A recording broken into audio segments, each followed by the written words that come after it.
Nizamabad BJP జిల్లా అధ్యక్షులు దినేష్ కులాచారి గారు మనతో పాటు ఉన్నారు. తాజా రాజకీయ అంశాలతో పాటు పలు ఇష్యూస్ మీద మాట్లాడదాం. సార్ చెప్పండి సార్, పసుపు బోర్డు కార్యాలయం ఏర్పాటైంది, దీని మీద ఎట్లా స్పందిస్తారు?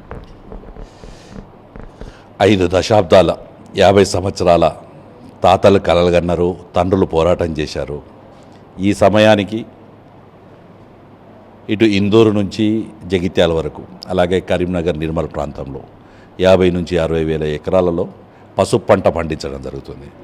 ఆ పసుపు పంటకు ఒక బోర్డు ఏర్పడితే దానికి బతుకుతామని చెప్పి దాని ద్వారా ఏమైనా లబ్ధి చేరుకుంటుందేమో అన్న ఆశతోని మా వాళ్ళందరూ కూడా ఉద్యమాలు చేశారు. గత 6 సంవత్సరాల కింద జరిగిన పార్లమెంట్ ఎన్నికల్లో 170 పైచీలుక రైతులు ప్రతి గ్రామం నుంచి పోటీ చేయడం. ఆ పోటీ చేసిన సందర్భంలో దేశవ్యాప్తంగా దృష్టి కేంద్రీకృతం కావడం వల్ల, అలాగే అంతకుముందు 11 సంవత్సరాల కింద తెలంగాణ వచ్చిన తర్వాత ముఖ్యమంత్రి కూతురుగా కవిత నిలబడి వాగ్దానం చేసి ముఖ్యమంత్రి కేసీఆర్ వచ్చి 100 రోజులలో ఎన్ఎస్ఎఫ్ ఎన్సీఆర్ షుగర్ ఫ్యాక్టరీ తెస్తాను, వేల్పూర్లో పసుపుకు సంబంధించిన పెద్ద ఇండస్ట్రీ తీసుకొస్తాను, కేంద్ర ప్రభుత్వం ఏమి ఇస్తుంది నేనే ఇస్తాను అని చెప్పి బంగారు తెలంగాణ ఆశలు కలిగేసిన సందర్భంలో, దాని తర్వాత మళ్ళీ ముఖ్యమంత్రి కూతురుగా పార్లమెంట్ సభ్యురాలుగా కవిత నిలబడుతున్న సందర్భంలో రైతాంగం రివర్స్ అయ్యి 170 మంది పైచీలకు నిలబడడం జరిగింది. ఆ జరిగిన సందర్భంలో భారతీయ జనతా పార్టీ నుంచి అభ్యర్థిగా ఉన్న ధరంపురి అరవింద్ గారు ఒక బాండ్ పేపర్ రాసిచ్చడం జరిగింది, నేను ఈ పసుపు బోర్డు తీసుకొస్తాను. వారు ఆ 5 సంవత్సరాలు దేని టీఆర్ఎస్ పార్టీలో వారు గెలిచిన తర్వాత 5 రోజుల నుంచే ఏమాయ పసుపు బోర్డు ఏమైందని ఉద్యమాలు చేశారు. గత 30-35 సంవత్సరాల నుంచి కేంద్రంలో ఏ బోర్డు కూడా ఏర్పడదు. ఆ సందర్భంలో అరవింద్ గారు ఇచ్చిన మాట కోసం ఎన్నో సందర్భాలు, మాకు తెలిసిన సందర్భాలు, వారు మాతో పంచుకున్న సందర్భాలు, కేంద్ర మంత్రి గారు, అప్పుడున్న కేంద్ర మంత్రి గారి రాజస్థాన్ దగ్గర గ్రామంలో వారి తండ్రి చనిపోతే 500 కిలోమీటర్ ఈయనే కార్ డ్రైవ్ చేసుకుంటూ పోయి అతని దగ్గర రైతాంగం సంబంధించిన సమస్యను ఇలాంటి సమయంలో ప్రస్తావిస్తే వారి దగ్గర ఇది ఉంటుందని చెప్పి అలాంటి సందర్భం కానీ, వాళ్ళ సొంత నానమ్మ అరవింద్ గారి నానమ్మ గారు చనిపోయిన సందర్భంలో కూడా ఆ రోజు ఢిల్లీలో మీటింగ్ ఉంటే దాన సంస్కరణలు కూడా రాకుండా, ఇవి చిన్న ఉదాహరణలు అనమాట. ఇలాంటి ఎన్నో సందర్భాలు ఆయన 5 సంవత్సరాలు నిత్యం కూడా అమిత్ షా గారు కొరుట్ల మీటింగ్లో చెప్పారు, అరవింద్ వస్తుండంటే పార్లమెంట్ కారిడార్లో మంత్రులు వీళ్ళంతా పక్కకు దక్కపోతుంది. ఎందుకు పక్కకు దక్కపోతారు అంటే పసుపు బోర్డు అడుగుతాడు, బోర్డు ఇస్తలేదు కేంద్ర ప్రభుత్వం, ఏమని జవాబు చెప్పాలి అరవింద్కు అని చెప్పి ఏకైక లక్ష్యంతో వాళ్ళందరూ కూడా తప్పుకొని పారిపోతుంది. పార్లమెంట్లో అరవింద్ గారి నిక్నేమ్గా అల్దీప్ అరవింద్ ఆరా అని చెప్పి అందరూ కూడా మాట్లాడుకునే సమయంలో కేంద్ర ప్రభుత్వాన్ని, నరేంద్ర మోడీని ఒప్పించి ఇదే ఇందూరు గడ్డ మీద ప్రధానమంత్రి గారి యొక్క సభలో పసుపు బోర్డు అనౌన్స్ చేయించి, బోర్డు అనౌన్స్ చేయించుడే కాదు ఉట్టి బోర్డు తెస్తా అన్నాడు. కానీ బోర్డు కేంద్ర కార్యాలయం, ఎందుకంటే మన దగ్గర 50-60 వేలే వండుతుంది, మహారాష్ట్రలో 2 లక్షలు వండుతుంది, తమిళనాడులో ఎక్కువ వండుతుంది, ఆంధ్రప్రదేశ్లో ఎక్కువ వండుతుంది, 23 రాష్ట్రాల్లో ఈ పసుపు పంట వండుతుంది. ఎక్కడో ఢిల్లీలో ఇక్కడ కాదు, రైతు దగ్గరనే పెట్టాలని చెప్పి కేంద్ర కార్యాలయం నిజామాబాద్ అని పెట్టించి, ఇందూరు అని పెట్టించి, దాంతోపాటు ఇక్కడ ఒక రైతు బిడ్డ, మామూలు సామాన్య కుటుంబంలో పుట్టిన రైతు బిడ్డను పల్లె గంగారెడ్డి గారిని చైర్మన్ చేసి, ఈయన కేంద్ర కార్యాలయాన్ని పల్లె గంగారెడ్డిగా చైర్మన్ గారిని, ఇక్కడ ఒక సెక్రటరీ ఐఏఎస్ ఆఫీసర్ని, పసుపుకు సంబంధించిన అన్ని రకాలకు సంబంధించిన అన్నీ కూడా ఇక్కడ జరగడం అనేది నిజంగా కూడా మాటిస్తే తప్పని అరవింద్ యొక్క ఆయన నేచర్ అది అలాంటిది. అలాగే అటు నరేంద్ర మోడీ గారికి, కేంద్ర మంత్రి పీయూష్ గోయల్ గారికి, ఇందూరు పసుపు రైతుల తరఫున యావత్తు భారతదేశ పసుపు రైతులకు ధన్యవాదాలు చెప్తున్నాం. కాబట్టి ఇది సాధించడం అనేది మామూలు విషయం కాదు. ఇవాళ నేను మొన్న ఒక పాట్నాలో చిన్న వేరే పని ఉంటే, పర్సనల్ పని ఉంటే పాట్నా వెళ్ళడం జరిగింది. అక్కడ హోటల్లో ఎవరో 2-3 కలిసిన సందర్భంలో ఆప్ కాన్ సే ఆయా అంటే ఐసా తెలంగాణ సే, कौन सा तेलंगाना कौन सा डिस्ट्रिक्ट అని అడిగే, ऐसा నిజామాబాద్ డిస్ట్రిక్ట్ అరే ఆప్కా సాంసద్ కరే సో హమారా అచ్చా హువా అని మకానా అనే బోర్డు ఏర్పడ్డది. 35 సంవత్సరాల నుంచి లేదు. కానీ అరవింద్ జిద్దుబడి పసుపు బోర్డు తేవడం వల్ల ఇవాళ మకానా బోర్డు వచ్చింది, ఇంకో బోర్డు వచ్చింది, ఇంకో 3 బోర్డులు ఈరోజు ఏర్పడ్డాయి.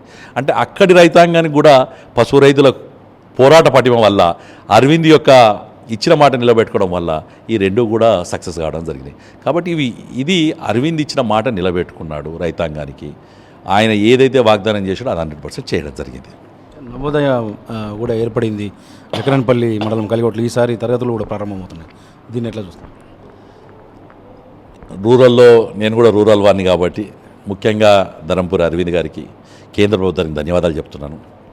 నవోదయ్ అనేది రూరల్ ఏంటంటే తెలంగాణ యూనివర్సిటీ కానీ మిగతా అన్నీ కూడా ఎడ్యుకేషన్ హబ్గా రూరల్ మారుతుంది.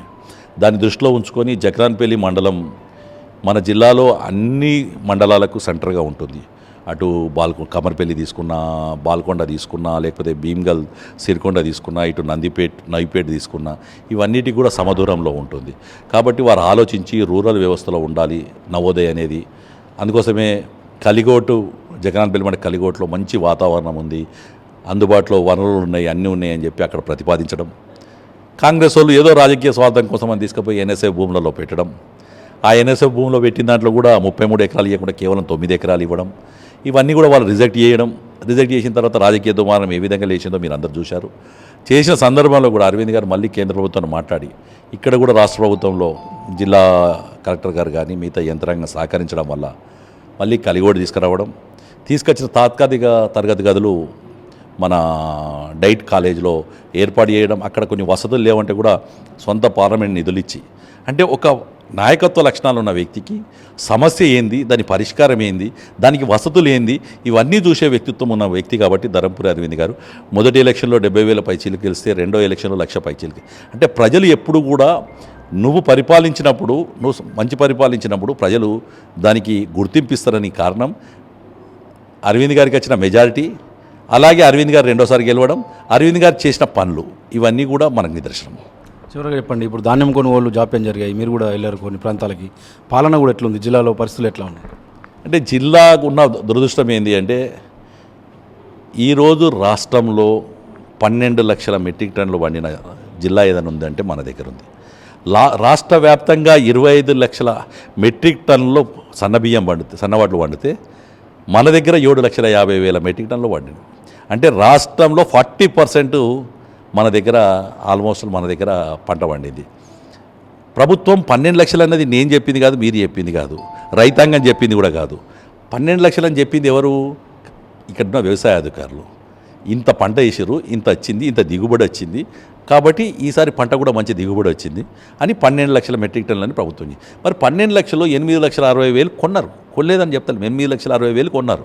అందులో 7,50,000 సన్నబియ్యమే ఉన్నాయి, సన్నవాట్లే ఉన్నాయి. కానీ మిగతా 3,40,000 ఎవరు కొనాలని అడుగుతున్నాను.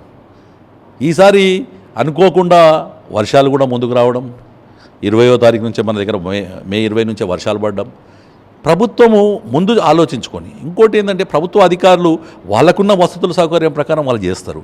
ఎవరైతే అధికారంలో ఉంటారో పార్టీ, రాష్ట్రం సంబంధించిన అధికారులు, ఎందుకంటే ఒక సిఎస్కు ఇక్కడ ఉన్న అన్ని జిల్లాల నుంచి కలెక్టర్లు లెటర్స్ పంపుతారు, మాకు ఇన్ని కావాలి, అన్ని కావాలి. కానీ ఇక్కడ ఎవరైతే మేము రాజ్యాన్ని నడిపిస్తున్నామని చెప్పి 2 ఎమ్మెల్యేలు, 1 ఎమ్మెల్సీ, పిసిసి అధ్యక్షుడు, 5-6 కార్పొరేషన్ చైర్మన్లు, 2 ప్రభుత్వ సలహాదారులు, ఇన్ని వందల మంది, వేల మంది మేము పదులలో ఉన్నామని చెప్పుకునే వాళ్ళందరూ కూడా ఇవాళ అడుగుతున్నాను. నేను వీళ్ళందరినీ అడుగుతున్నాను.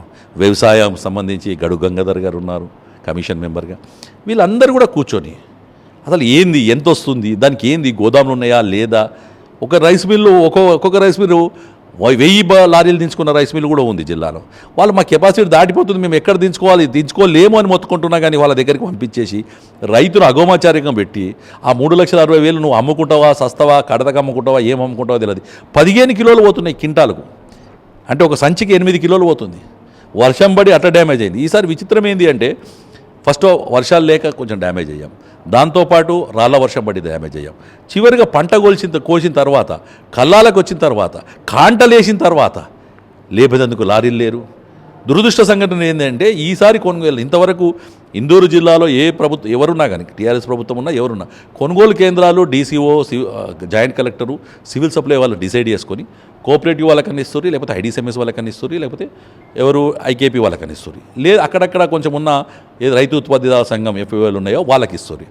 ఇలాంటి ఉన్న సందర్భాల్లో కూడా అది కూడా వదిలేసి కాంగ్రెస్ కార్యకర్తలకు ఇవ్వాలనే దుర్బుద్ధితోని ఆ సొసైటీలోకి వచ్చినవి తీసి కాంగ్రెస్ కార్యకర్తలకు ఇస్తే ఈ కార్యకర్తకు అమ్మాలోడు తెలియదు, లారీ ఓడు తెలియదు. ఎందుకంటే గత 10 సంవత్సరాల నుంచి నడుస్తున్న వాళ్ళే నడిపించుంటే ఇంతగానో బాధ అయ్యేది కాదు. లారీ కావాలంటే ఒక లారీ కాకపోతే ఒక లారీ. ఒక రైతుది ఇందల్వాయి, ఆ రైతు ఐకేపీలో కోల్పించాడు, నిజామాబాద్ పంపించారు. మే 5వ తారీఖు పంపించారు. మే 5 నుంచి 15 రోజులు రైతుది రైస్ మిల్ ముందంటే ఉంది. దాన్ని దించుకోలే, వర్షం పడ్డది, భయపడి మళ్ళీ సొసైటీ దగ్గర తీసుకుపోయారు ఐకేపీ వాళ్ళు. సొసైటీ అతను రాసిచ్చి బోధన పంపించాడు. ఈ 21 రోజులు 25 రోజులు మొత్తం 25 రోజులు ఆ రైతుది ఆ లారీ మీద ఉండడం వల్ల, దాని మీదే వర్షం పడడం వల్ల అలా ముక్కెత్తి విత్తనం వెళ్ళింది. ఆ నష్టపోయిన రైతు బాధ ఎవరు చూడాలి? ఆ లారీకి 31,000 రూపాయలు కిరాయి కట్టుకున్నాడు రైతు. ఎందుకంటే 25 రోజులు లారీ నిలబడ్డది, వాడు ఏడుస్తున్నాడు, నాకు తినడానికి తిండి లేదని లారీ డ్రైవర్ ఏడుస్తుంటే ఇతను 31,000 ఫోన్పే కొట్టాడు. అట్లాగే ఇతను ఖానాపూర్కు ఇందల్వాయి నుంచి బోధనకు తిరిగేందుకు అతనికి ఇంకో 30,000 రూపాయలు ఖర్చు అయింది 25 రోజులలో. రోజు డీసీఓ దగ్గరకు పోవాలి, జాయింట్ కలెక్టర్ దగ్గరకు పోవాలి, మళ్ళీ ఐకేపీ వాళ్ళ దగ్గరకు పోవాలి, సొసైటీ వాళ్ళ దగ్గరకు పోవాలి, మళ్ళీ రైస్ మిల్ వాళ్ళ దగ్గరకు పోవాలి. ఇదే డ్యూటీ. ఆ రైతు ఎంత నష్టపోయి ఎంత ఆవేదన, నేను ఆత్మహత్య చేసుకుంటా అని చెప్తే ఆ లారీ తీసుకొని కలెక్టరేట్ వద్దామంటే లారీ 2 టైర్లు పంచారు. నేను కలెక్టర్ గారి దృష్టికి తీసుకెళ్ళాను, అధికారుల దృష్టికి. మంచి చేసినప్పుడు 8,60,000 చేసినప్పుడు మేము అభినందించాం. ఈ జిల్లాలో జరుగుతున్న ప్రతి పరిణామాన్ని మేము అభినందిస్తున్నాం. ఏదైనా మంచి జరిగితే మేము రాళ్ళ వర్షం పడ్డప్పుడు చెప్పాం, కలెక్టర్ గారు పోయారు, అభినందించాము. మిగతా సందర్భాలు చెప్పాము, ఇది చేశాం. కానీ దురదృష్టం ఏంటంటే పరిపాలిస్తున్న కాంగ్రెస్ నాయకులకు కమిషన్ల మీద ఉన్న ఇది, బ్యూటీ కాంటెస్ట్ మీద ఉన్న ఇది రైతు మీద లేకుండా పోయింది. ఇలా ఈ జిల్లాలో రైతాంగం 3,40,000 మెట్రిక్ టన్ ఎక్కడ అమ్ముకోవాలో తెలియక ఇంకో 20,000-30,000 మెట్రిక్ టన్ ఇవాళ లేపారు. రైతులు ఏం చేస్తారు? సగం ధరకు ఏదో వచ్చింది, ఎందుకంటే అది రోజు రోజుకు దాన్ని డ్యామేజ్ అవుతుంది, కాపాడుకోలేకపోతాడు రైతు. కాబట్టి ఇదంతా కూడా కాంగ్రెస్ ప్రభుత్వం నిర్లక్ష్యం. జిల్లా యంత్రాంగం కూడా ఇంకా వచ్చే కాలంలో ఏదైనా జరిగినా, ఇప్పుడు జరిగిన నష్టానికి జరిగింది, వచ్చే దాంట్లో కూడా మేము హైయెస్ట్ ఉన్నామని చెప్తున్నాం. నేనే చెప్పాను కలెక్టర్ గారు ముందులో కూర్చొని, 8,60,000 మెట్రిక్ టన్నులు కొన్న కలెక్టర్ గారు జిల్లా యంత్రాంగానికి ధన్యవాదాలు అని చెప్పాం. కానీ మిగతా 3 లక్షలు కొనాలి ఎవరు? మీరే కదా కొనేది. ఎందుకంటే సన్నబియ్యకు వడ్లకు బోనస్ ఇస్తామని చెప్పారు, లేకపోతే రైతు ఎక్కడో అమ్ముకుంటుండే. ఆ బోనస్ వస్తుంది, ప్రభుత్వ రికార్డులో బోనస్ లేకపోతే రేపు పోతుంది అనే భయంతో రైతు కొండనాలకి అందిస్తే ఉన్ననాలకి ఊరిచినట్టు ఇలా పరిస్థితి ఎంత ఘోరంగా ఉందంటే రైతు ఏదైతే ఎద్దేసిన వ్యవసాయం అలాగే రైతేసిన రాజ్యం బాగుండదు. కానీ కాంగ్రెస్ ప్రభుత్వ హయాంలో పూర్తిగా ఫెయిల్యూర్ అయ్యారు రైతుని కాపాడట్లా. కాబట్టి దాన్ని భారతీయ జనతా పార్టీ తరఫున ఆందోళన చేయించాము, ప్రజల దగ్గరికి వెళ్ళాం, రైతాంగం దగ్గరికి వెళ్ళాం, అధికారుల దగ్గరికి వెళ్ళాం. మేము వారధిగా పనిచేస్తున్నాం అంతే.